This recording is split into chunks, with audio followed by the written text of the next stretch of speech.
What is up, everybody? Hope you guys are all having a great week. This week's episode is a little bit different. We are going to go over questions and answers that I have chosen from our private Facebook group. It's called Team Massive. Only clients from around the world are able to be on that group. So if you are not a client and you want to have exclusive access to me and to your custom program, you can simply do that by downloading my app below. It's free to download the app. You get free information right away. But you can also take it a step further and sign up and become a client. You can do all of that through the app. So without further ado, we're going to get into the questions today. We have 3 questions that I picked. These questions are they're really good questions. They're super informative, and I think they're questions that we overlook a lot in the fitness industry, so I hope that they help you. The first question is, are Gatorades, Powerades, drinks like Body Armor, are they actually good for you? And I took some notes so that I could make sure I got all the information to you that I could today. So a short answer to the Gatorade, Powerade, and the Body Armor, kind of those sports drinks, a short answer to that is no, they are not healthy for you. For one, there is a lot of sugars and a lot of carbs. In one regular size Gatorade, I think it's like 12 fluid ounces, it's like 39 grams of carbs. Or I think I've seen some of that are up above 45 to 50 grams of carbs. That's a lot of carbs. I mean, that's like a plate of pasta.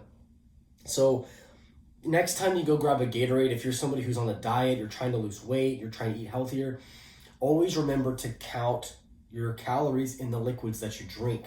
So when you go grab a Gatorade at the store, realize that that's got 30 to 40 or maybe more to 50 grams of carbs in that drink that you're not even going to notice. So every time you drink a Gatorade or a Powerade, if it's not the sugar-free ones, realize that it's not much different than if you were to eat a plate of pasta. And I'm sure that'll probably help change your mind and help you choose the sugar-free options.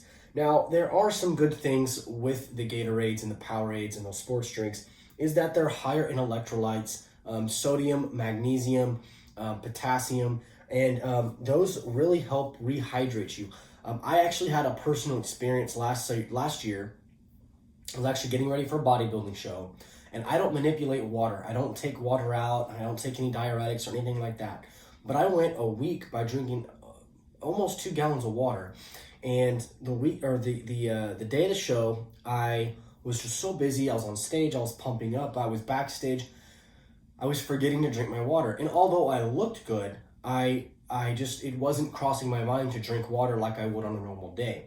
Well, between the morning show and the night show, I came home.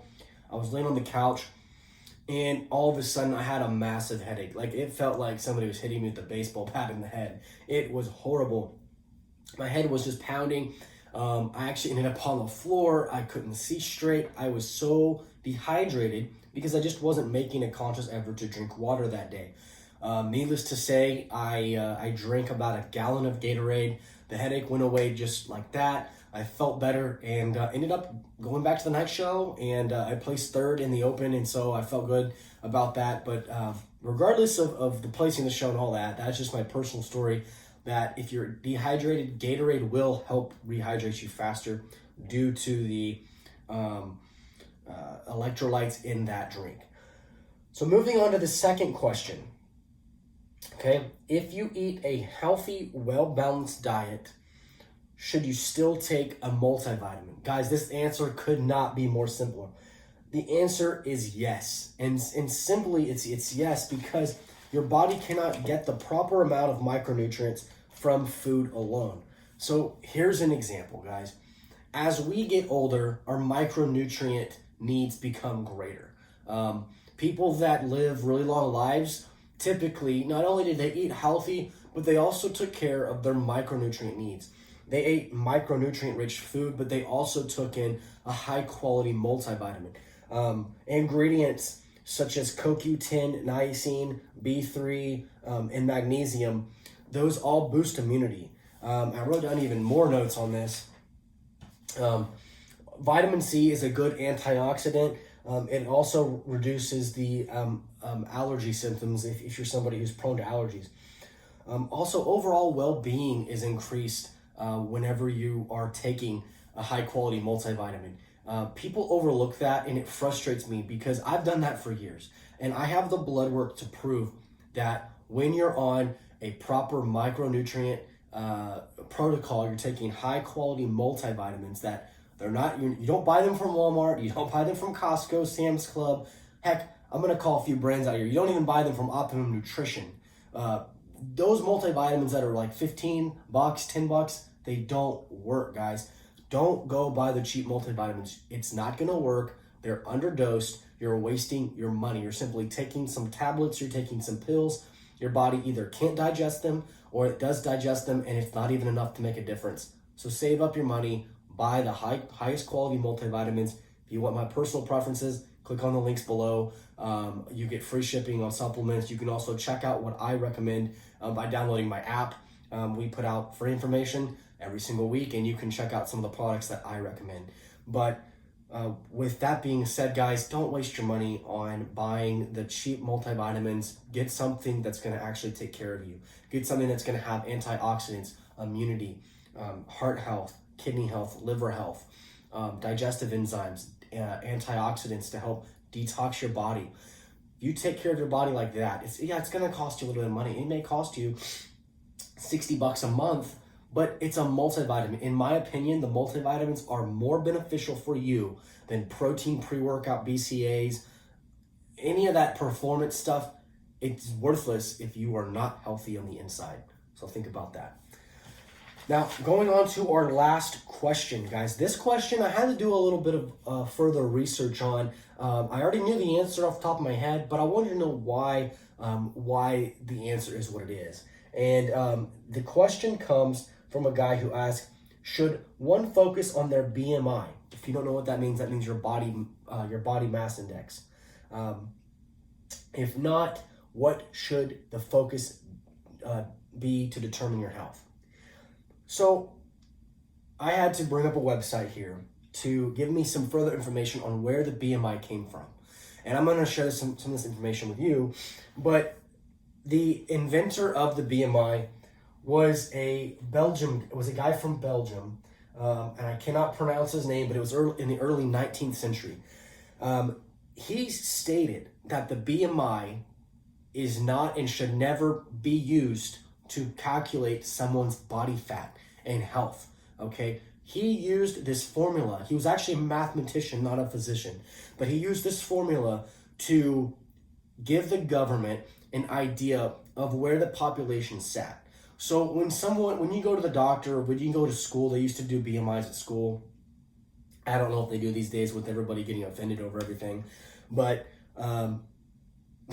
but if you go to the doctor, they typically give you the BMI, or if you get a checkup or something, and it kind of rates you in a category: underweight, you're average, or you're overweight. Well, that's in relation to the rest of the United States, if you live in the United States or your country, wherever that is. And it's not a definite answer on your health particularly, and this is where the problem is. Okay. A high BMI does not exactly mean that you're overweight and you're unhealthy, you're obese. However, if you're obese and you're overweight, your BMI will be high. So it's one and not the other. For example, if I was going to get you a birthday present and I told you that I was going to get you a bicycle, you could conclude confidently that your gift contained wheels, because wheels come on a bicycle. However, if I told you that I was going to get you a set of wheels for Christmas or your birthday, you could not conclude that you were getting a bicycle, because I may get you a car, I may get you an ATV, I may get you a motorcycle. You could not conclude that I was getting you a bicycle. So it's kind of that same scenario. If you weigh a little bit more, and you are overweight and you're obese, your BMI will be high.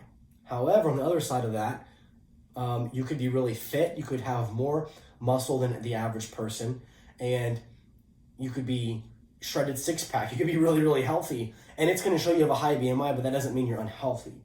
And here's where the problem is, just on a side note, is that insurance companies use the BMI as a scale on what to charge their customers with their monthly premiums.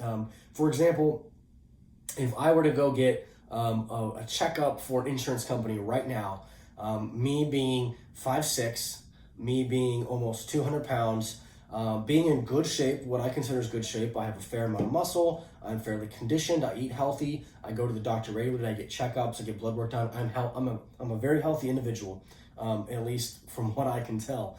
The insurance company would see my BMI is high and probably charge me a higher premium due to the fact that it's shown that I'm overweight. However, somebody else down the street may fit in that healthy category, but have very little muscle and a lot of body fat, but because their weight is lower and they're the same height as me, they're considered a healthy individual. Now that's the problem I have. That's a side note. I think that it's kind of ridiculous. They need to come up with a better way to work out the health insurance side of things, but that's where the BMI fails us. And that's where the BMI fails at whenever you're trying to find your personal health, like a score for your personal health. Disregard the BMI. You don't need to pay attention to it. Now, if you are an obese or overweight person, if you're somebody with a belly on you, you have a lot of body fat, you're not in shape, you know that you're not in shape. If you are on the higher end of that, your BMI will be high, and that's something you need to focus on. Another reason the BMI is not a good method of determining your health is because it doesn't even include waist size, and waist size is a definite factor when trying to factor in your health. You can't have a 29-inch waist or a 30-inch waist and be unhealthy.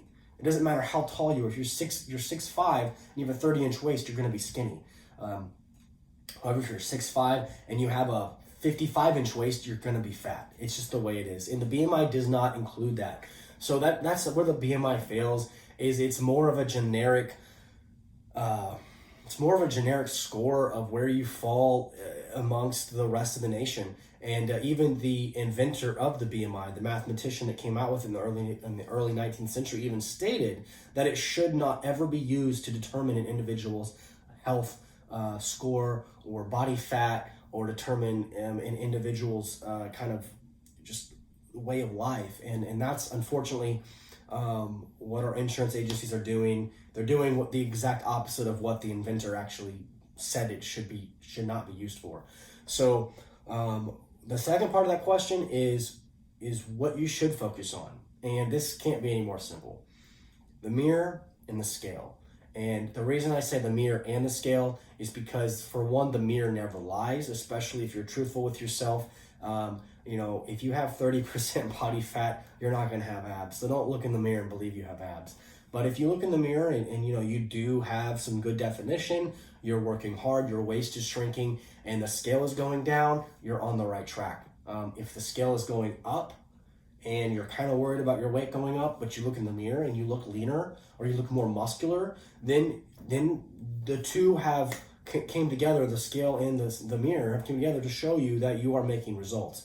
You always want to keep the body fat lower, the muscle mass higher. So muscle does weigh more than fat. So if the scale does start to go up because you're working out harder, because you're eating more protein or something like that, don't be alarmed. Just keep an eye on the mirror, because the mirror will never lie. The mirror will show you where you're gaining inches, where you're losing inches, and hopefully the inches that you gain are all the right inches with the muscle. So anyways, guys, that is today's or this week's episode. Hope you enjoyed it. We covered those 3 questions. We covered the answers in detail. As always, hope you guys have a great week. Check out the description below. Just hit the down arrow and check out our app. It's free. Check out the links below for the free supplements, which you can get all this, or free shipping on supplements. You can get all this through the app. And I'm really trying to promote it, really trying to grow the business. The more people we can reach and we can tell the truth to, the faster we can change the world and help everybody live healthier and live longer and ultimately see the results that they've always wanted to in their bodies. Thank you guys for all the support. Give us a like, a thumbs up, and subscribe so we can continue to grow our channel and grow our reach. So guys, have a great day.